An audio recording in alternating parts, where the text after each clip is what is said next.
얘들아, 나랑 같이 야구의 세계를 탐험해보자. KBO 최초 통산 400세이브의 전설. 그러나 올 시즌 후반기에는 뚜렷한 하락세를 보였던 오승환.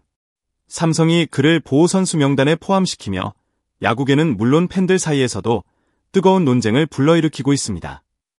LG 트윈스의 보상선수 선택과 셀러리캡 문제까지 얽히며 긴장감은 최고조에 달했는데요. 과연 삼성의 이 결정은 영리한 전략일까요? 아니면 위험한 도박일까요? LG는 어떤 카드를 꺼내 들게 될까요? 지금부터 그 숨겨진 이야기를 파헤쳐 보겠습니다.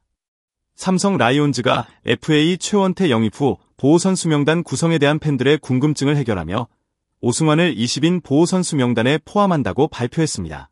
이번 결정은 야구 커뮤니티에서 뜨거운 논쟁을 일으켰던 만큼 팬들에게 놀라움과 기대감을 동시에 안겨주고 있습니다.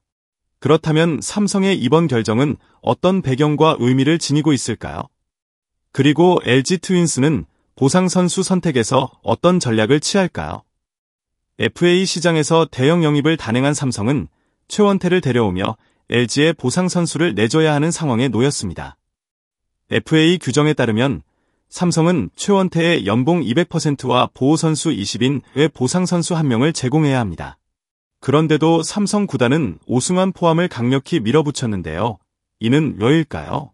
올 시즌 오승환의 성적은 다소 실망스러웠습니다.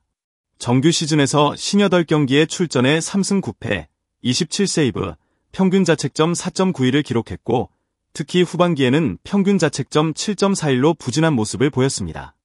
심지어 한국 시리즈 엔트리에서도 제외되며 하락세가 두드러졌습니다. 이런 성적만 놓고 본다면 보호선수 명단에서 제외되는 것이 더 합리적이라는 의견도 나왔습니다. 그러나 오승환은 단순히 현재의 성적만으로 평가할 수 없는 선수입니다. 그는 KBO 리그 최초로 통산 400세이브라는 대기록을 세운 리그의 전설적인 투수이자 삼성의 상징과도 같은 존재입니다. 만약 그를 보호선수 명단에서 제외했다가 LG가 보상선수로 데려간다면 삼성은 팀의 정체성을 흔들릴 위험에 직면할 수 있었습니다. 과거 SSG 랜더스가 김강민을 보호선수 명단에서 제외했다가 한화 이글스에 지명당하며 팬들의 거센 비난과 내부 혼란을 겪었던 사례는 삼성이 이번 결정을 내리는데 중요한 참고점이 되었을 것입니다. 삼성이 오승환을 보호선수 명단에 포함하지 않았다 하더라도 LG가 그를 보상선수로 선택하기는 어려웠을 가능성이 높습니다. 이유는 바로 셀러리캡, 연봉 총액 상한제 때문입니다. LG는 올해 셀러리캡 초과가 유력한 상황이며 이로 인해 보상선수로 고액 연봉자를 선택하는데 큰 부담을 느낄 수밖에 없습니다. 현재 LG는 김현수, 오지환, 박혜민 등 고액 연봉자 7명을 보유하고 있으며 이들의 연봉과 계약금 평균만으로도 셀러리캡에 큰 압박을 받고 있습니다. 특히 오승환이 LG로 간다면 그의 연봉 8억 원은 물론 삼성에서 지급된 계약금까지 포함해 연평균 13억 원이 셀러리캡에 추가됩니다. 이는 LG에게 너무나도 큰 재정적 부담으로 작용할 수 있습니다. 만약 LG가 셀러리캡을 2번 연속 초과하게 된다면 초과분의 100%를 야구발전기금으로 납입해야 하고 차기 시즌 신인 드래프트 1라운드 순위도 9단계 하락하는 페널티를 받게 됩니다. 이는 LG로서도 감당하기 힘든 대가입니다. 삼성은 이번 FA 영입과 함께 팀의 미래를 위한 중요한 결정을 내려야 했습니다. 보호선수 명단 구성에서 베테랑을 우선할 것인가 아니면 젊은 유망주를 보호할 것인가의 고민이 깊었습니다. 이번 명단에는 투수 최지광, 김윤수, 좌완 이승현 등 젊고 유망한 선수들이 대거 포함되었습니다. 그러나 박병호, 백정현 같은 베테랑들도 제외하기 어려운 딜레마를 안고 있었던 만큼 삼성의 선택은 팬들에게 큰 관심사로 떠올랐습니다.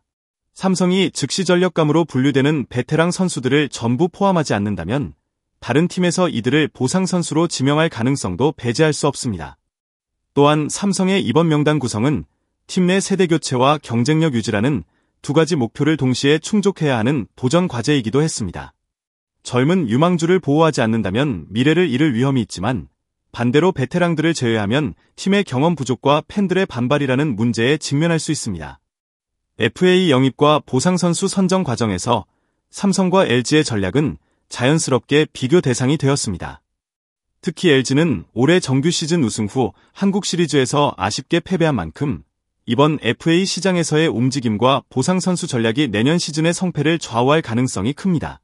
LG가 어떤 결정을 내릴지, 삼성의 보호 선수 명단이 과연 최선의 선택이었는지에 대한 논의가 팬들 사이에서 계속되고 있습니다. 이번 삼성의 결정은 논란을 잠재우는 동시에 새로운 물음을 던집니다. 오승환을 보호 선수 명단에 포함한 결정은 과연 팀의 장기적인 미래를 위한 최선의 선택이었을까요? LG는 어떤 전략으로 보상 선수를 선택할까요? 이제 팬들의 의견이 궁금해집니다. 여러분은 이번 삼성의 결정에 대해 어떻게 생각하시나요? LG의 다음 행보는 무엇이 될 것이라고 예측하십니까? 댓글을 통해 여러분의 생각을 공유해주세요. 채널에 방문해주셔서 감사합니다.